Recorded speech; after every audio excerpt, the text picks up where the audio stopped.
سکوت کی فتح کو مباہلہ کہتے ہیں۔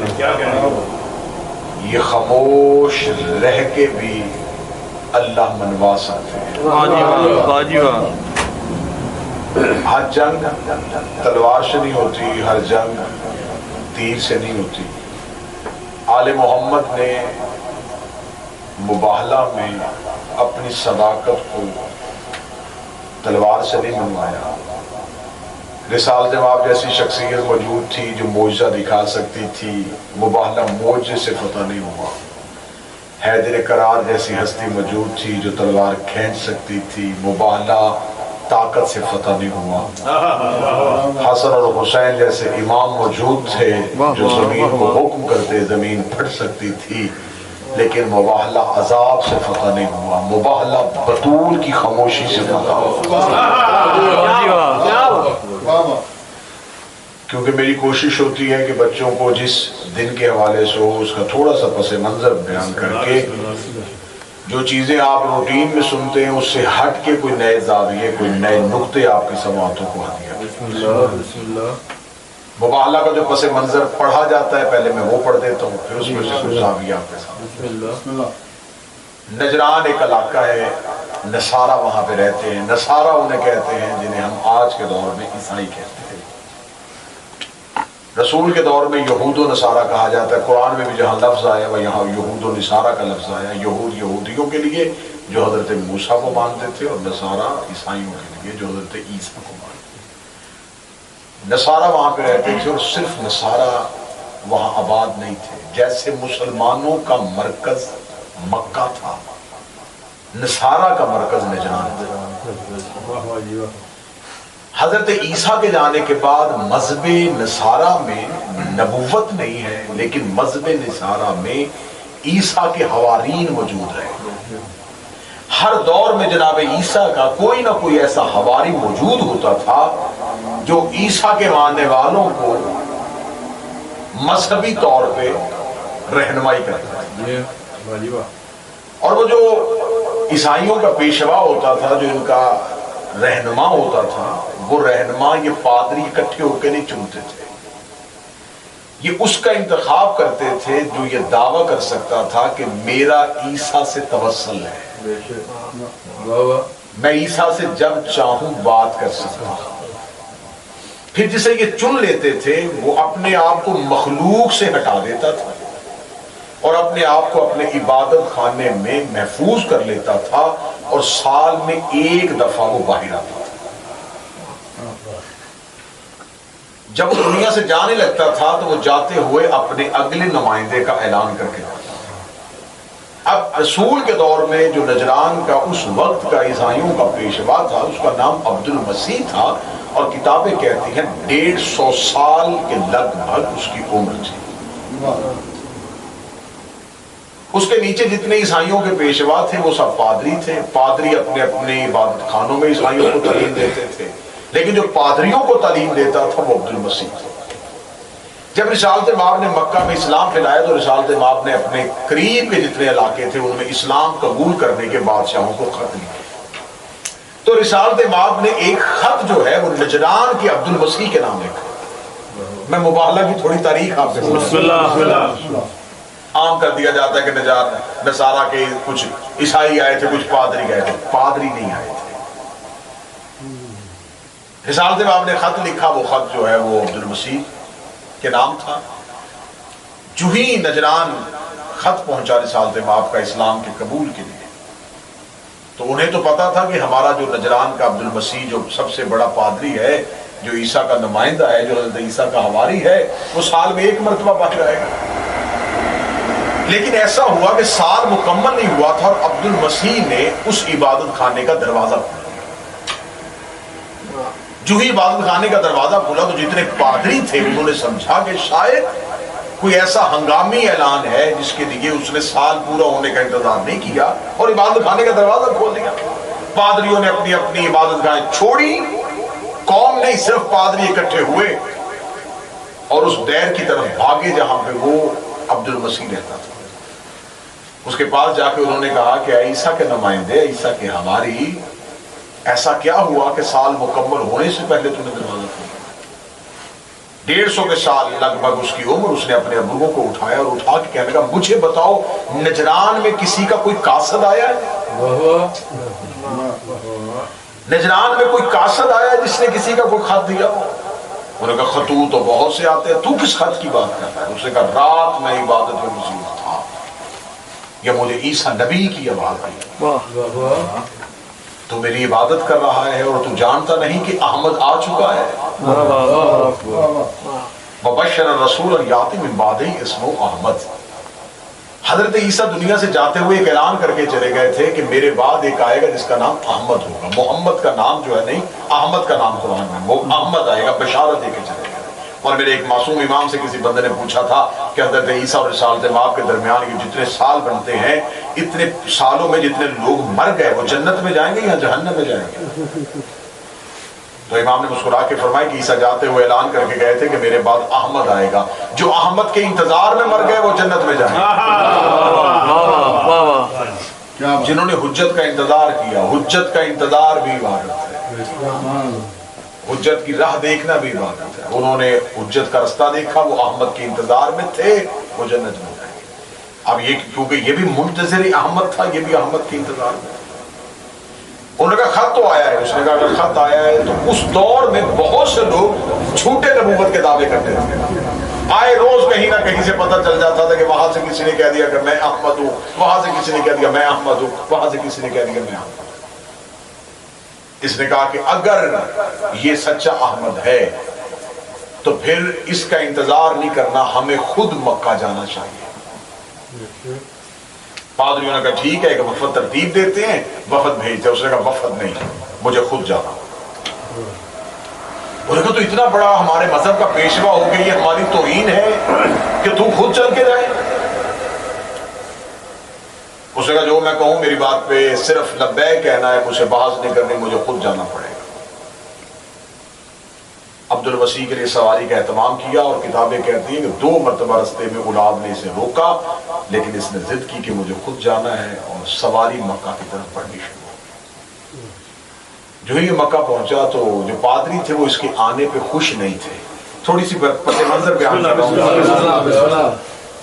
جتنے پادری تھے وہ اس کے آنے پہ خوش نہیں تھے، وہ کہتے تھے اسے خود نہیں آنا چاہیے تھا، یہ ہمارے مذہب کی توہین ہے کہ ہمارا اتنا بڑا پیشوا ہو کہ یہ خود چل کے جانا ہے۔ جو ہی مکہ کے قریب سواری پہنچی تو انہوں نے کہا کہ آپ بتائیں کہ اس سے ملنے کے لیے کہاں جائیں؟ اس نے کہا پہلی نشانی دیکھ لیں، اس رسول کا کلمہ پڑھنے والوں سے پوچھو کہ اس نبی کا محل کہاں پہ ہے،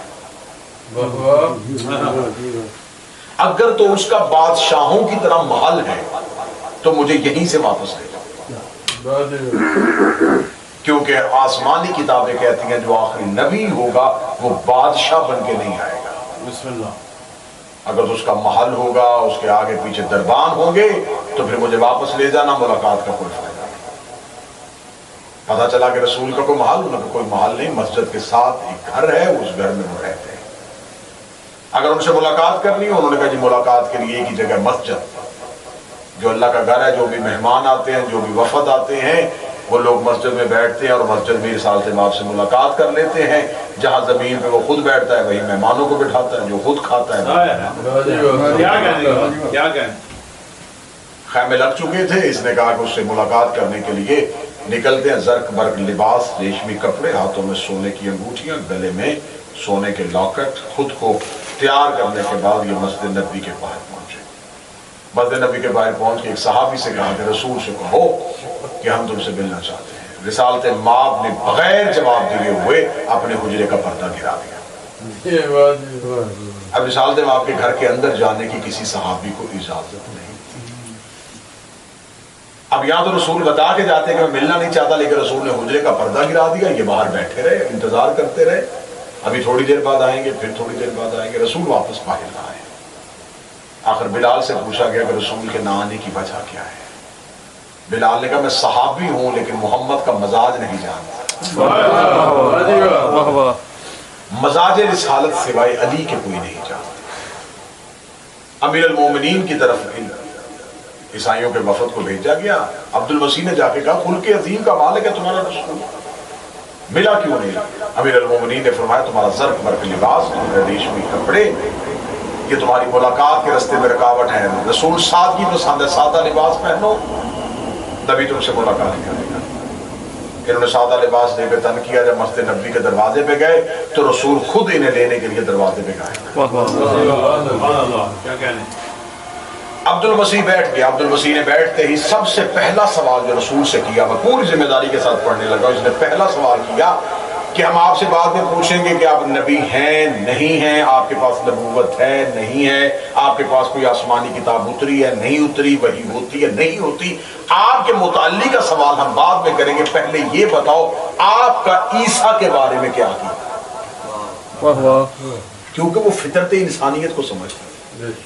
وہ سمجھتا تھا کہ اگر یہ بادشاہ ہوگا تو کوئی بادشاہ دوسرے بادشاہ کو نہیں مانتا, اور اگر یہ جھوٹا نبوت کا دعوے دار ہوا تو یہ سچے نبی کو مانے گا نہیں, پہلے اس کا انکار کرے گا. جھوٹے کی پہلی خاصیت یہ ہوتی ہے کہ وہ کسی نہ کسی سچے کا انکار کرتے ہیں. کیا کہیں, اگر آپ نے کہیں دیکھنا ہو کہ یہ جو تخت پہ بیٹھا ہے یہ جھوٹا ہے یا سچا ہے, اس کے آگے سچے کی بات کر کے دیکھنا. اگر سچے کی فضیلت کو مان لے تو سمجھ لینا یہ بھی سچا ہے, لیکن اگر سچے کی فضیلت کا انکار کر لے تو وہ جھوٹا ہے. عیسیٰ کے بارے میں تمہارا کیا عقیدہ ہے؟ رسول کے لب ہلے رسالت میں آپ نے فرمایا اللہ کا کلمہ ہے, کیا کہنے کے بعد آیت اللہ ہے, حجت اللہ ہے, بطول زادہ ہے, مریم کا بیٹا ہے, خدا کا برگزیدہ نبی ہے. نبی تعریفیں کرتے رہے, عبد المسیح کے چہرے پہ خوشی آتی رہی کہ یہ مسلمانوں کا رسول تو ہمارے نبی کو مان رہا ہے. آخر میں آ کے رسالت کے بعد نے فرمایا اب تم بتاؤ تمہارا اس کے بارے میں کیا. کہتے ہمارا بھی یہی عقیدہ ہے, لیکن ہمارا عقیدہ تم سے تھوڑا سا جدا ہے. تم نے ایک جگہ پہ جا کے تھوڑی سی کسر چھوڑ دی, وہ ہم پوری کر دیتے ہیں. وہ صرف نبی نہیں, وہ اللہ کا بیٹا ہے. رسالت میں آپ نے فوراً یہ نہیں کہا اٹھو مشرکو نکلو مسجد سے باہر. تم نے کیا کہہ دیا, اللہ کے گھر میں بیٹھ کے تم نے کہہ دیا. رسالت میں مسکرا کے فرمایا اللہ کا بیٹا ہونے کی دلیل کیا ہے. سبحان اللہ. کہنے لگے دلیل اس سے بڑی کیا ہوگی کہ اس کا باپ کوئی نہیں تھا. فرمایا اس کے علاوہ کوئی دلیل نہیں, کوئی باپ نہیں تھا, اور ماں معصومہ تھی. تمہارا قرآن کہہ رہا ہے اگر ماں معصومہ تھی اور ابھی تو نے اقرار کیا ہے تو پھر اس کا باپ تو کوئی نہیں تھا, تو جس کا باپ کوئی نہیں پھر وہ اللہ کا بیٹا ہے. مثال دے مسکرا کہتے ہیں پھر تمہارا آدم کے بارے میں کیا ہے. عیسیٰ کا تو باپ نہیں تھا تو آدم کی تو ماں بھی نہیں تھی, تو پہلے خدا کا بڑا بیٹا اسے مانو, چھوٹا بیٹا عیسیٰ کو. عیسائی خاموش ہوئے. رسالت امام نے فوراً دوسری بات کی, یہ بالکل مکالمہ ہے, جو ابھی مباہلہ نہیں ہوا, مکالمہ. رسالت امام نے فوراً دوسرا سوال کیا. رسالت امام نے کہا میں مانتا ہوں اس کی ساری صفات کو, لیکن ایک صفت کو میں نہیں مانوں گا. وہ کون سی؟ فرمایا وہ عبادت پروردگار نہیں کرتا تھا. عیسیٰ اللہ کی نماز نہیں پڑھتا تھا. عبد المسیح دیکھ کے کہنے لگا یہ کس نے آپ کو کہا کہ وہ اللہ کی نماز نہیں پڑھتے تھے؟ عیسیٰ کی پوری رات سجدے میں گزرتی تھی. نبی مسکرا کہتے اگر بیٹا تھا تو باپ کی عبادت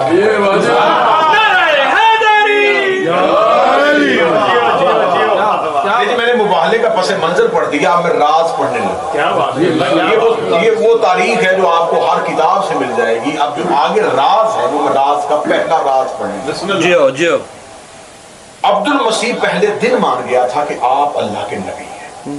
اس نے نہیں انکار کیا تھا کہ تم نبی نہیں. اس نے کہا تو نبی ہے تو میں ملنے آیا, میں نے آسمانی کتابوں میں پڑھا ہے,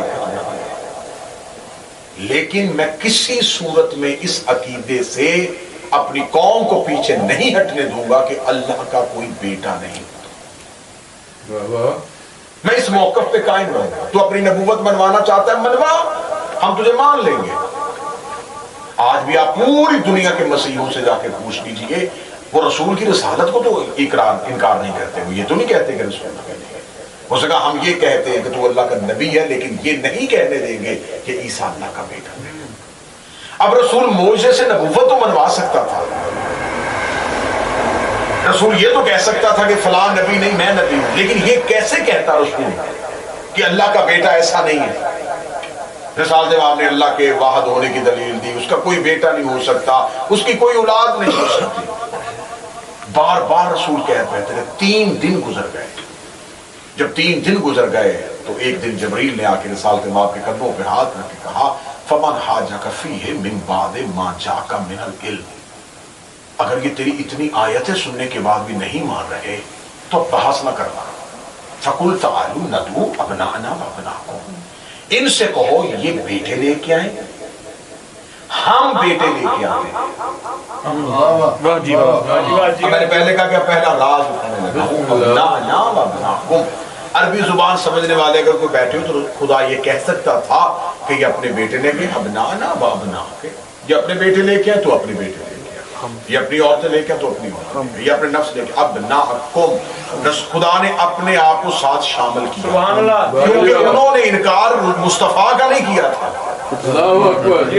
انکار ہو گیا تھا توحید کا۔ اب خدا خود میدان میں اتر آیا کیونکہ خدا مباہلے میں خود فریق ہے۔ خدا نے فرمایا اس سے کہے تو پھر ٹھیک ہے، پھر ہم بیٹے لے کے آتے ہیں، ابناءکم کا لفظ آ گیا، ہم بیٹے لے کے آتے ہیں، ہم نساء لے کے آتے ہیں، ہم نفس لے کے آتے ہیں۔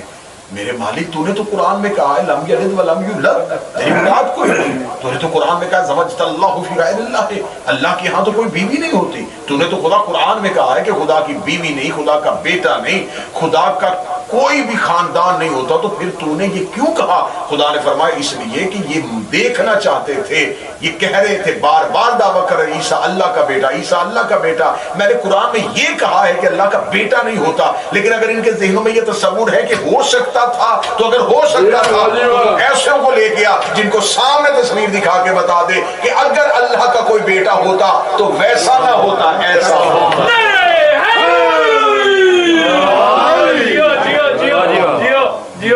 اگر خدا کی کوئی نساء ہوتی تو مریم نہ ہوتی، سیدہ ہوتی، پھر ٹھیک ہے، پھر ان سے کہے کہ یہ لے کے آئے ابناءنا وابناءکم، ہم بیٹے لے کے آتے ہیں۔ عربی زبان سمجھنے والے یا عربی زبان کی ریسرچ کیجئے گا، یہاں پہ عربی زبان میں بابا جی 3 واحد جمع تثنیہ، ایک ہے تو واحد ہے، 2 ہے تو تثنیہ ہے، 3 یا 3 سے زائد ہو تو جمع ہے۔ یہاں پہ صیغہ تثنیہ کا استعمال نہیں ہوا، جمع کا استعمال ہے، کم از کم 3 لے کے جانے تھے۔ یہاں خدا نے جمع کا صیغہ استعمال کیا ہے، تثنیہ کا نہیں کیا کہ تم بھی اپنے 2 بیٹے تھے، 2 کا تو لفظ ہی نہیں، جمع کا صیغہ استعمال کیا، 3 لے کے جا یا 3 سے زیادہ لے کے جا۔ اب یہاں پہ شرط ہے 3 کی، اور ایک راز جو میں پڑھنے لگا ہوں اس راز میں آپ نے مکمل توجہ فرمانی ہے کہ جس وقت، پوری توجہ کے ساتھ جملہ سنیں، جس وقت یہ آیت آئی رسول کا سگا بیٹا ابراہیم زندہ تھا، پوری ذمہ داری کے ساتھ بات کریں، پوری ذمہ داری کے ساتھ، حضرت ابراہیم جو ماریہ قبطیہ کی بطن سے دنیا میں آئے تھے، حضرت ابراہیم بن محمد رسول کے بیٹے ابراہیم کی رحلت ہوئی ہے 10 ہجری میں، مباہلہ ہو رہا ہے 9 ہجری میں۔ جس وقت یہ آیت آئی رسول کا صلبی بیٹا ابراہیم موجود تھا۔ اگر کوئی یہ کہے کہ وہ تو بچہ تھا تو حسین بھی بچہ تھا، لیکن آج خدا نے، میں یہ لفظ کھولوں گا، میں بار بار کہہ رہا ہوں تو آپ نے اپنے آپ کو کم نہیں سمجھنا، یہاں پہ خدا اگر کہتا نا کہ مصطفیٰ وہ بھی اپنے بیٹے لے کے آئے، تم بھی اپنا بیٹا لے کے آ، پھر چاہیے تھا کہ ابراہیم کو لے کے جائے، لیکن یہاں آ گیا تھا ابناءکم، ہم اپنے بیٹے لے کے جاتے ہیں۔ ابراہیم مصطفیٰ کو تو بیٹا ہو سکتا ہے، لیکن ابناءکم کی منزل پہ نہیں آ رہا تھا، کیونکہ یہاں محمد کے رشتہ دار نہیں چاہیے، یہاں رسالت کے رشتہ دار چاہیے۔ حضرت ابراہیم دنیا میں موجود تھے، کتاب تحقیق کر کے دیکھ لیے، لیکن حضرت ابراہیم مباہلہ کے میدان میں نہیں گئے۔ نساءنا و نساءکم، یہ نساء لے کے آئے، ہم نساء لے کے آئے، یہ اپنے جیسے لے کے آئے، ہم اپنے جیسے لے کے آئے، انفسنا، نفس نہیں، اپنے جیسے لے کے آئے، یہ اپنے جیسے لے کے آئے، ہم اپنے جیسے لے کے آتے ہیں۔ ثم نبتہل فنجعل لعنت اللہ علی الکاذبین، پھر جو جھوٹا ہوگا اس پہ لعنت ہوگی۔ خدا نے اس آیت میں کم از کم ایک کلیہ دے دیا ہے، خدا نے کہا کہ پہلے اگر کوئی مخالف ہو تو اس سے اپنے عقیدے میں بحث کرو، اگر بحث کے بعد بھی وہ نہیں مانتا تو پھر خاموش نہیں رہنا، پھر لعنت کر کے واپس آ جاؤ۔ مباہلے کے میدان میں یہ نہیں کہا کہ بحث کرنے کے بعد یہ نہیں مانتے ان کو لکم دینکم ولی دین، تمہیں تمہارا دین مبارک ہمیں ہمارا دین مبارک. خدا نے کہا نا نا نا نا، اب مباہلے میں نہیں. جبکہ خدا نے مکہ میں یہ کہا تھا قل یا ایھا الکافرون کی جب آیت آئی تھی، جب سورت آئی تھی، سورہ کافرون نازل آئی تھی، تو یہ کیا کہتے تھے؟ یہ کہتے تھے ہم اپنے بتوں کو نہیں چھوڑیں گے. تو خدا نے کہا دیا ان سے کیا تم اپنے بتوں کی پوجا کرو، ہم اپنے خدا کی عبادت کرتے ہیں. لکم دینکم ولی دین، تمہیں تمہارا دین مبارک ہمیں ہمارا دین مبارک. تو ہمارے دین کو نہ چھیڑو، ہم تمہارے دین کو نہیں چھیڑتے. جس خدا نے مکہ میں یہ کہا تھا لکم دینکم ولی دین، تمہیں تمہارا دین مبارک ہمیں ہمارا دین مبارک، اسے مباہلے میں کہہ دینا چاہیے تھا کہ میرا محمد نجران کے عیسائیوں سے کہہ دے اگر ہمارے مذہب کو ماننا ہے تو مانو، نہیں ماننا تمہیں تمہارا دین مبارک ہمیں ہمارا دین مبارک. لیکن خدا نے مباہلے کے میدان میں کہا نہیں، تم نے یہاں یہ نہیں کہنا ہمیں تمہارا دین مبارک. خدا نے کہا یہاں تمہیں ثم نبتہل فنجعل لعنت اللہ علی الکاذبین، یہاں پہ تو نے لعنت کرنی ہے کیونکہ یہاں پہ مکہ میں صرف اکیلا دعوے دار تھا. مکہ میں وہ صرف میرا انکار کر رہے تھے، یہاں وہ پنجتن کا انکار کر رہے ہیں. یہاں تمہیں تمہارا دین مبارک نہیں. لا الہ کے منکر کو میں معافی دے سکتا ہوں لیکن پنجتن کے منکر کو میں معافی نہیں دے سکتا.